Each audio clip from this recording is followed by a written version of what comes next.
My name is Amoga, co-founder and CEO of Carbon Origins. We're a robotics and VR company on a mission to make robots commonplace. So we're a group of scientists, engineers, and entrepreneurs. We have landed robots on Mars, we've launched suborbital rockets, we've deployed satellite constellations, developed VR technologies for Disney. We're very passionate about deep tech, and we see robotics as the future of front-end labor. And our goal is to incubate that in a location, in a place where it can get the most TLC. We originally started the company in California, but we moved to Minnesota a few months ago. Really affordable to build robots in the United States here in Minnesota. There are a lot of contract manufacturers here with the right expertise.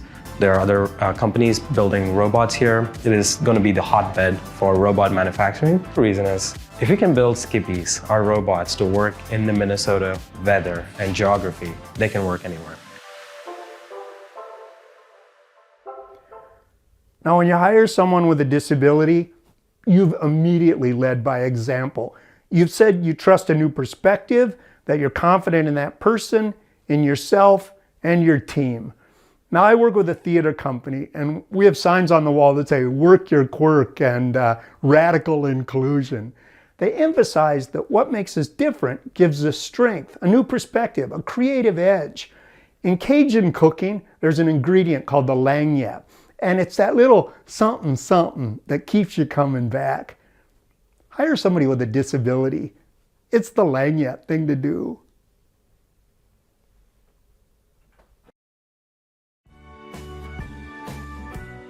So, you've decided to start your own business. You have the resources to sell or the services your new customers need. So what's next? Here's a simple checklist to help you get started. First, choose your business structure. Do you want a sole proprietorship, partnership, limited liability company, or corporation? Each form has tax and financial consequences. Next, check to make sure the name you want to use for your business is available. You can do this by checking with the Minnesota Secretary of State office. If you want to be a sole proprietor, all you have to do is register the business name with the Secretary of State office. Or if your business is going to be an LLC or a corporation, when you file the business structure registration with the Secretary of State's office, that registration also includes the business name. After that, you may need to obtain federal and state tax identification numbers from the Internal Revenue Service and the Minnesota Department of Revenue. Note that some businesses won't need to take this step. Need is determined by the number of business owners, if the business will have employees, and if the business makes taxable sales or provides taxable services. Next, obtain any necessary licenses and permits from state and local government.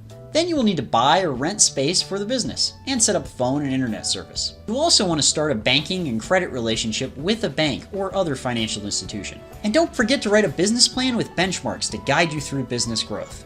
We can help you. And remember, if you need help in any of these steps, please reach out to us here at the Small Business Assistance Office. We have staff available to answer your questions.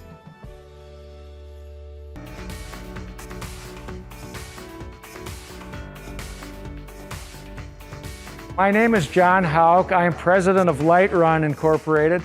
LightRun manufactures and sells a specialized unweighting tool for survivors of stroke, traumatic brain injury, and other injuries. I started out my career working for a company called Cardiac Pacemakers, then later on St. Jude Medical, along with a couple of startups in between. So I came out of the cardiac world, and Minnesota has been a great place for a medical device career. Our product has been sold and is currently being used in Hennepin County Medical Center, the VA Hospital in Minneapolis, North Memorial Hospital, and we're soon going to be delivering a system to Courage Kenny. So we are getting local traction in spite of the pandemic, and our goal is to go nationwide in 2022 and beyond. Well, I met Andrew in 2010. He was a recent graduate from the University of Wisconsin-Milwaukee. So he already had his education before he came to us. And he was looking for work as an architect. And I applied for over 200 jobs all over the U.S. I applied for jobs in Hawaii, New York, Florida and didn't get any sort of response. And after I'd applied for all of those different jobs, I realized that the job market right now is really low and that I was facing discrimination, as were a lot of people with disabilities. So he's deaf and the world is hearing, and so of course the biggest barrier for him was communication. He worked with MCIL on job interviewing skills, and he did a very nice job talking about his experience and his work qualifications, but he did struggle a little bit with the accommodation issue, and so we worked a little bit more on that. It was my good fortune to meet Andrew back in 2007, 2008. Andrew was someone who was deaf and he had graduated from architectural school. Really my charge was, how can I help Andrew network, take smaller steps given what the economy was. He really advocated in my job search. He wants people to get out there. He connected me with people in the field because that's what I needed. He reached out to MnDOT, the Minnesota Department of Transportation, in the Affirmative Action Office. He contacted Lynette Geschwind. She was the head of the Affirmative Action Office at MnDOT. And she was able to set up a contract job for me to inspect airport terminals. It was a fascinating job, but again, it was contract work.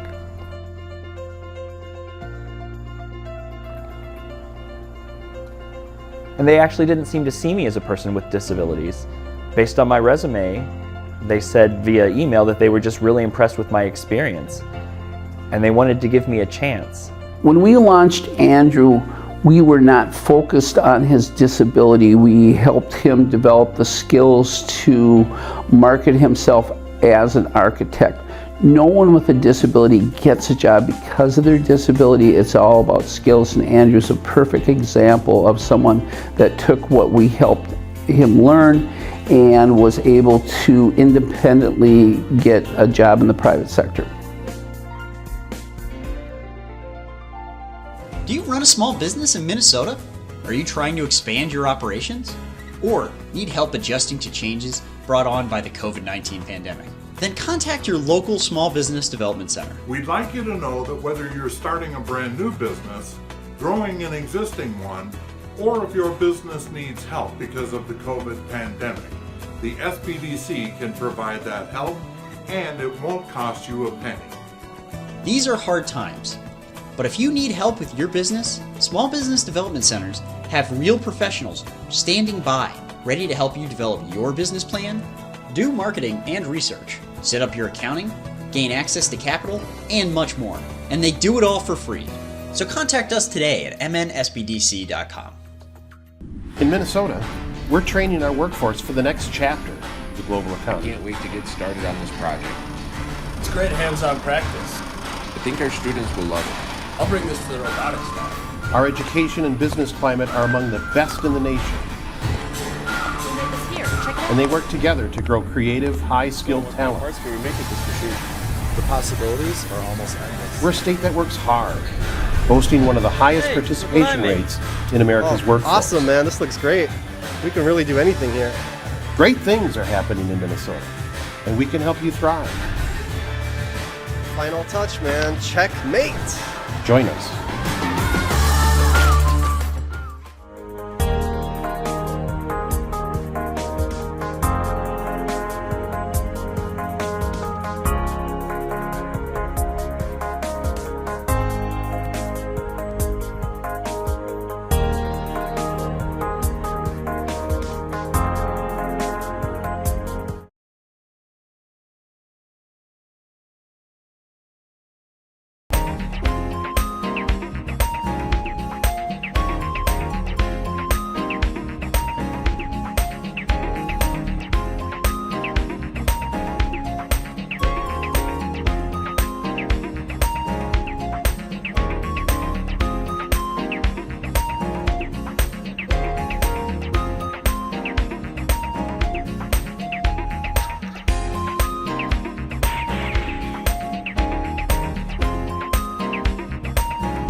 0.4% in aggregate.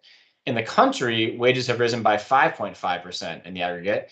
And of course, inflation is over 8.5%. So wages are not even half, experiencing half the increase that we're seeing in prices and inflation, and we're a good 2 percentage points slower on wage growth than the country. I guess our message to businesses, again, in the aggregate, is that Minnesotan businesses probably need to be raising wages faster than they are to attract workers, especially given we have the 5th tightest labor market in the country. So one of the unique factors going on here in Minnesota right now is you have an economy that's doing really well, where growth is happening, productivity increases are there. You see that record low unemployment rate, labor force participation growing faster than I think many economists thought that it would. Yet there's some acute pain points with a tight labor market and inflation outpacing wages faster than the rest of the nation that might make things feel a little more painful to consumers and businesses, at least in some ways, despite the fact that, again, as a whole, Minnesota's economy is doing well. It's looking strong. So lastly, before I turn over to Angelina Nguyen, our Labor Market Information Research Director, to walk through some of the details, I want to highlight our Summer of Jobs campaign. We talked about this, I think, on previous calls as well.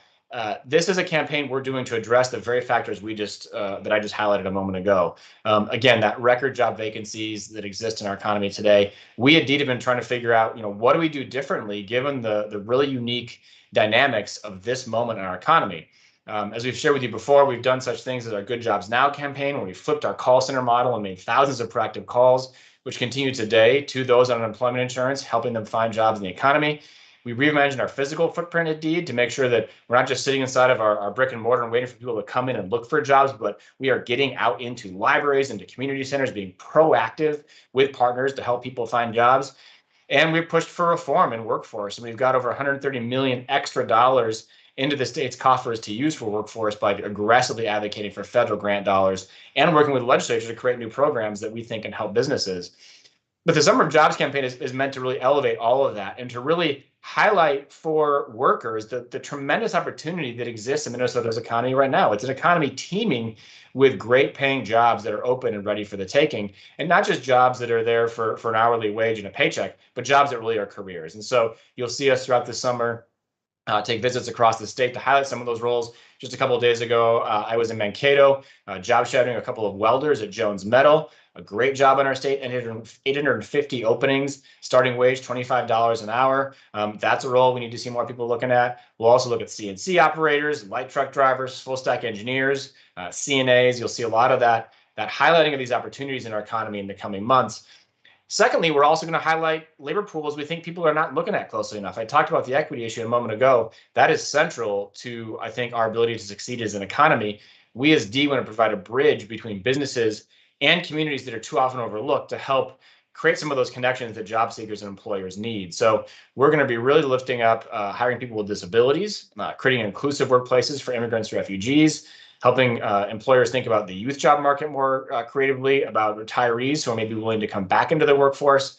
And you're just seeing a lot of innovation in the market. You're seeing firms like Schwickert's down in Mankato run a program in Brownsville, Texas, where they're bringing folks in Brownsville who don't have a lot of opportunity in that community up here to join their roofing crews, and it's helping them grow their workforce at a really much faster pace. You're seeing communities looking to recently re-entered workers from our state's prisons as second chance employees who oftentimes are more loyal than a regular employee you'd find because they're ready to reimagine their lives. So we'll be lifting up a lot of that, and then also just the innovation and best practices that we're seeing companies employ in, again, a really historically tight labor market. So we're excited about the Summer of Jobs campaign. You'll continue to hear more about that from our department as we really try to do our best for businesses and workers at a dynamic time. With that, I'll turn over to my colleague, Angelina Nguyen, who's going to walk through some of the details on the data, and then we're eager to answer your questions. So Angelina, over to you. Thank you, Commissioner. Hi, everyone. So I'm going to walk through the slides and the detailed data, and the trends that we've been seeing in the last few months are continuing in the same direction. So here I'll start off with the adjusted unemployment rate by race in Minnesota. So again, most of you are familiar with this. The green bar is the unemployment rate, and the blue bar is the difference between labor force participation at the start of the pandemic and May in the current month that we're covering. So the shorter the bar, the better the employment situation is. So as you can see, Black and Hispanic workers are not doing as well as white workers. For May, the Black unemployment rate is almost 7%, which is more than 2.5 times the white unemployment rate of 2.6%. For Black workers, the unemployment rate has been fluctuating up and down, whereas the unemployment rate for white workers and Hispanic workers are more steady in terms of like recovering. And then the Hispanic unemployment rate for May is almost 4%, which is 1.5 times higher than that of white workers. In terms of labor force participation rate recovery, we are seeing, so at first, at the outbreak of the pandemic, it took longer for Black workers to come back to the labor force, but they're coming back strong. So by May, the most recent data we have, the difference in labor force participation rate for Black and white workers is really about the same. And actually, Black labor force participation rate has been consistently higher than that of the white labor force participation rate, as the commissioner had mentioned. And for Hispanic workers, you see the blue bars going down, pointing downwards from the x-axis. And that's because the Hispanic labor force participation rate has actually surpassed pre-pandemic level. So we have more Hispanic workers coming back to the workforce now than we had at the start of the pandemic. Next slide, please. This one will show labor force participation rate by race in more details. So the green line is for white workers, and it was the least impacted at the start of the pandemic. And then starting in 2021, we see a steeper drop, and that's due to more retirements and more like early retirements as well as planned retirements among our white workers. And the red line is the Hispanic labor force participation rate.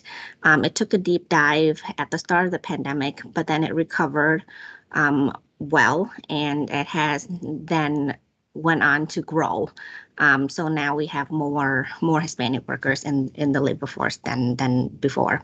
And the blue line is for Black workers. As you can see, it was the most impacted by the pandemic and slowly recovered and is now a little bit higher than that of white workers. Next slide, please.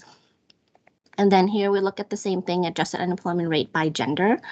So again, the green bar is unemployment rate and the blue bar is the difference between labor force participation rate at the start of the pandemic and now. So the unemployment rate for women is a little lower than that of men's over the last couple of months. So in May, the unemployment rate for women was 3.0% versus 3.4% for men.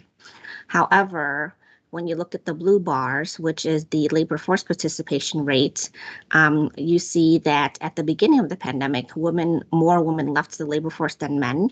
And then in 2021, we see a similar rate of workers coming back into the labor force, regardless of gender.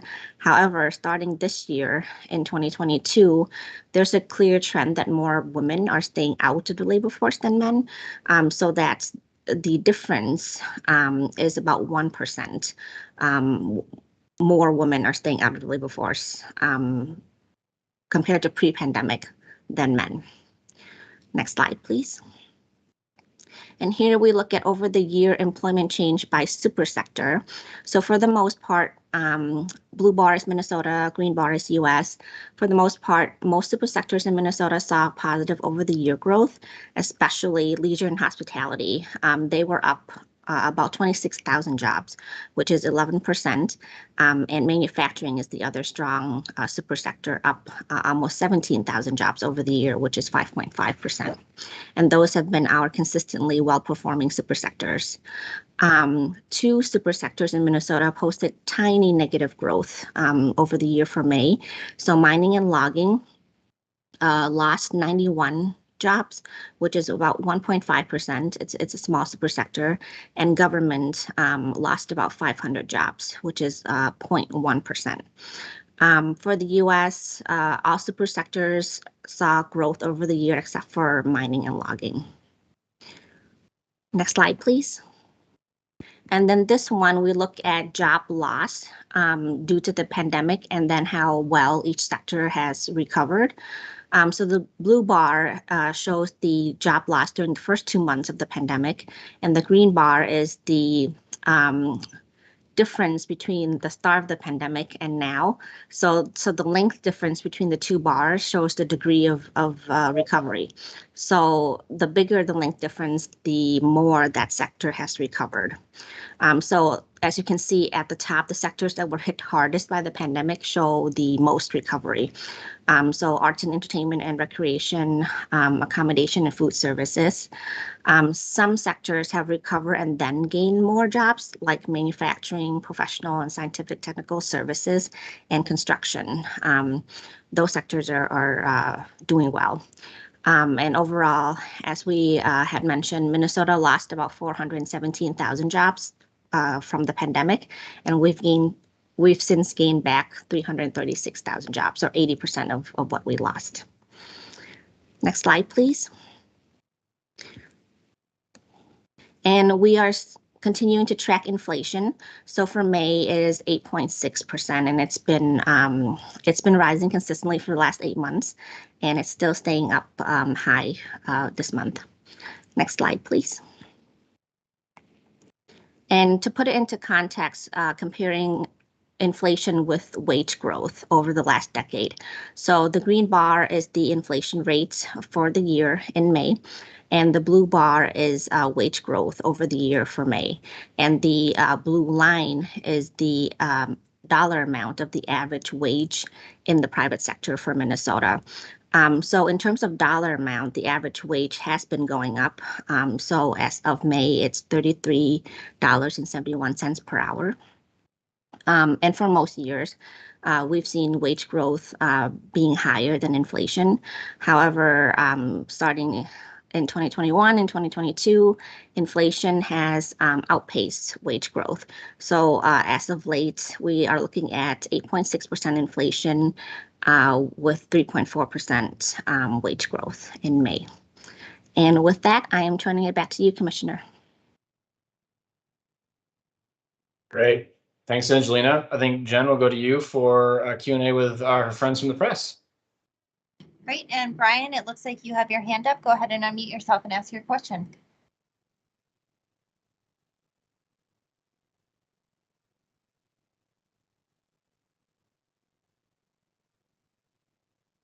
Oh, I'm sorry. I didn't unmute myself. Brian, go ahead and ask your question. Hi, Commissioner. How much do you expect the hiring to be retracted as employers get nervous about the interest rate increases and the talk of potential recession? And is 2% unemployment necessarily a good thing? Great question.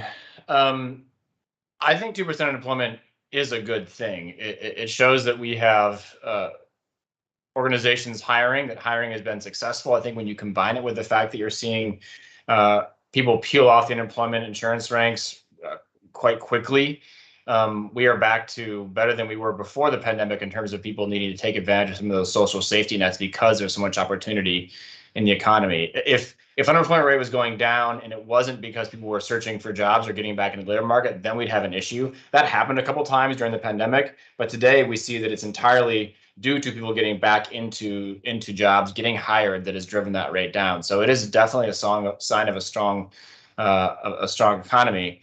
You know, these next few months, I think both in Minnesota, but certainly in the country, are going to be very interesting. And, you know, I guess I'll leave comments on the inflation dynamic to our friends over at the Minneapolis Fed, perhaps. But, you know, I am not hearing employers that I speak with at this moment in Minnesota telling me they're slowing down hiring. I'm hearing the opposite. I'm hearing they're trying to hire as fast as they possibly can. They're trying to look at new productivity wins in terms of automation. They're asking us to help them find workers in new markets. So we'll see as things transpire in the coming months if the Fed is able to navigate this soft landing. I think we're all certainly hoping that they can, and that that prices can get under control. But I do not hear from employers right now that they are at all slowing down their need for workers. I'm hearing, in fact, the opposite, that they want our help to find more. Thanks, Commissioner Kavita. Let's go to you. Yeah, hi guys. Thanks for taking my question. Was wondering if you could talk a little bit about why you think you saw a slowdown in job growth in May. I mean, it was almost half of what you saw the month before. And do you think that's mostly a sign of the tight labor market, or do you think that there is, I mean, I guess you just said that you aren't seeing any slowing down in demand and interest rates don't seem to be impacting what employers are doing yet. So I guess I'm wondering, why you think you saw a slowdown, and do you think it's mostly because of the tight labor market? And secondly, what do you think happened with the leisure and hospitality jobs? That was kind of a surprise to me. You saw a big drop there when this is a season when you would expect them to be increasing. Yeah, I think those questions in some ways are related. So, I mean, any month when you're gaining 6,600 jobs is a good thing, but you're right to point out the past few months we've seen job growth in the 6-digit figures versus the 5. I think we largely are mapped the nation in terms of job growth this last month. I do think that, a little bit back to Brian's question a moment ago, while we're hearing increased desire of employers to go hire and find workers, I think everybody who's watching the economy is holding their breath a little bit at this moment. It's a really unique juncture based on where we're at with prices and inflation that does affect, of course, labor market. So I think employers are waiting and seeing, but they're also, again, I think at this point in the year, continue to hire really quickly. I think that one of the reasons you didn't see 6-digit job growth this month is that drop in leisure and hospitality. To your point, Kavita, I think it was down, I want to say 4,600. We talked about that a lot internally, trying to unpick exactly what happened. I'll be honest with you, we haven't totally figured it out, but I would point out it wasn't the restaurants and hotels and the industries that were hit hardest by the pandemic per se. It was in the arts, entertainment, and recreation sector. So think golf courses, ski hills, arts and culture. And I suspect maybe part of it had to do with the fact that April was kind of an extended colder month, which just changed a little bit of the dynamic of how people entertain themselves and which outdoor recreation facilities are able to be open in a colder, kind of wetter month. But I think it'd be too early to tell. And so Angelina and I talked about this a lot, and I think her take was we need to wait another month to see exactly what happened there. But certainly, if you hadn't had that drop, you'd have seen even more job growth in the state. Angelina, would you offer additional insight there? I think you've been watching these numbers really closely. Yeah, you covered it, Commissioner. I would add that another factor at play is the tight labor market. So to have for this data source to have what we call a job, you need to have 1, a vacancy, and 2, someone to fill it. So there are vacancies and employers are looking to hire. It's a matter of finding enough workers to fill these positions. And another smaller factor is remember that we do revisions every month. So there's some wiggle room that the estimates could be a little lower or higher and may get adjusted again next month. Thank you. Theo, let's go to you. Hey guys, you got me here. Hey Theo. We can hear you just fine. Hey, so I'm curious about why Minnesota's wage growth has been slowing, and I think it's been behind the nation on average for a few months now. And so I'm just curious if you have any visibility into why wage growth seems to be slowing now for the last few months. Yeah, I'll offer one thought. Angelina, you've looked at this pretty deeply too. One thing that's important to recognize is that average wages in Minnesota are higher than the nation's. So we already have a significantly higher wage base than some of our neighboring states. So that may be part of it in the sense that we started from a higher floor, if that makes sense. I think in the lower wage occupations, you have seen pretty rapid increase, and I think that matches the nation too. But we have seen, I think, on par with the nation, an increase in wages in those lower wage occupations. But it concerns me too, Theo. And I think every firm has to make their own decisions on what benefits, what wages, what levers they're using to get employees. But to be 2% behind the nation in a market that's much tighter than average than the nation there seems to be a little bit of a mismatch there in terms of how employers are meeting the moment, and I would lift it up for folks just for consideration. Angelina, what else do you see in these numbers here that you would share? Yeah, this is a great question. And Jen, if we can share the last two slides we have prepared. So we do keep an eye on wage growth and the average dollar amount of pay in Minnesota compared to the US.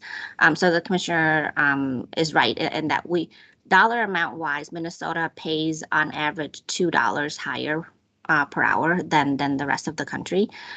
So and we have, in terms of percentage growth over the year, here you can see this. So the blue line is Minnesota wage growth over the year. The green line is US. So we have been tracking closely with the country. We're higher in some months or, in some years and a little lower in other years. But yeah, there was in April, there was that little drop off, but we are making a comeback in going back to kind of match the trend line with the rest of the country. So I'm not sure what happened in April. It could be, as the commissioner mentioned, different industries pay at different rates, and then the growth is different for each industry. So in Minnesota, we have seen like the lower paying industries like retail or food services, their wage growth is phenomenal, like more than 10% over the year and over 2 years, and higher than the rate of inflation. Whereas maybe some other industries are not keeping up the same growth rate, but we don't have industry-specific wage data to compare for every industry. So my guess would be there must be some differences in terms of like job growth in each industry and the average wage that's paid in each industry. And Jen, if you can go to the next slide, it looks at the dollar amount, average earning per hour for all employees in the private sector. So green line is US, blue line is Minnesota, and we've been consistently about $2 higher on average than the US. And again, something happened in April where our average earning per hour dropped a little bit, but it's recovering now in May with the latest data we have. And if you don't mind a follow-up from me here, is part of the concern and part of your sort of prodding employers to lift up wages the fact that wage gains have trailed inflation now for several months, and I imagine there's probably a cumulative effect there. I don't know numbers as well as you guys do, but isn't there a cumulative effect when you have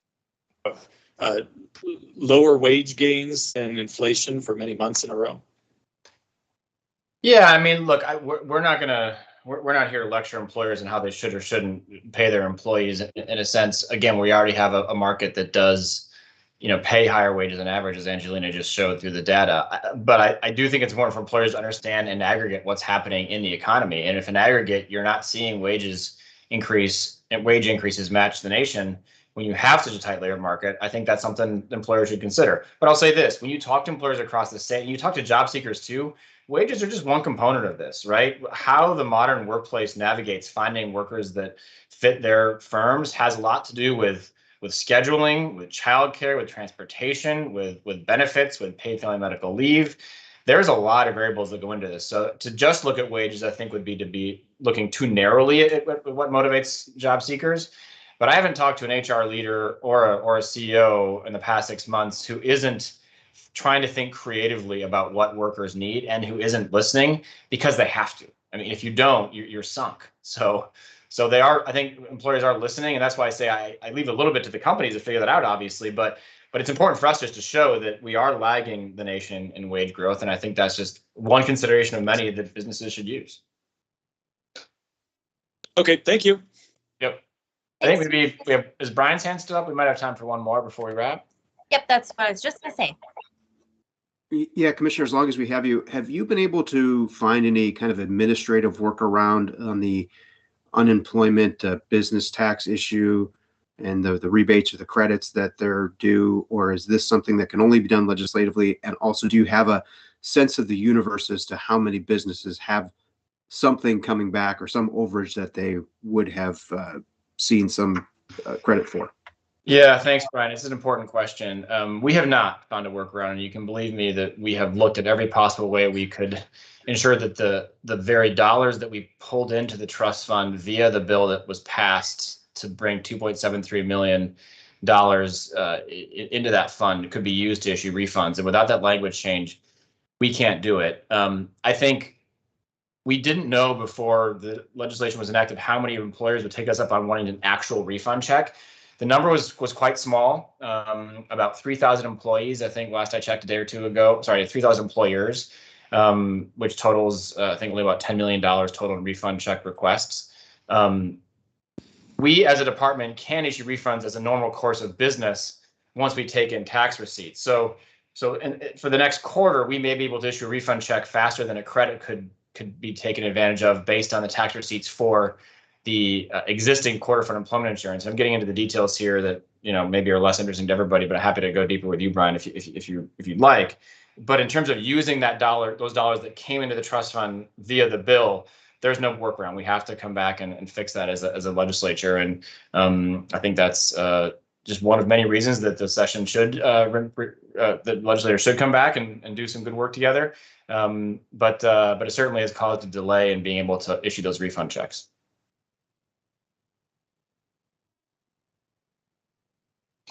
Thanks, and I think that takes us to time, but if there are any other questions, please feel free to follow up with me or Angelina, and we will be sure to get to those yet today. Okay, thanks everybody. Have a great day, and we'll talk to you soon. Take care.